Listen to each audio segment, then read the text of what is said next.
Nanindigan ng Pilipinas na pinag-aaralang mabuti ang pagbalangkas ng Enhanced Defense Cooperation o EDC sa pagitan ng Pilipinas at Amerika.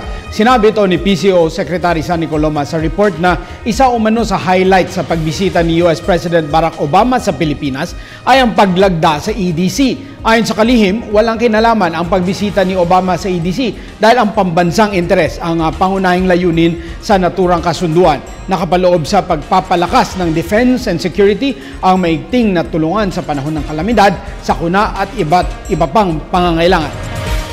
As earlier expressed by Secretary of Foreign Affairs, that this will be the highlight of the visit, the signing of the agreement. Are we targeting that? Are we rushing this agreement into the Obama's visit? Well, then perhaps we need to look again at what the Secretary of Foreign Affairs said. On our part here, we have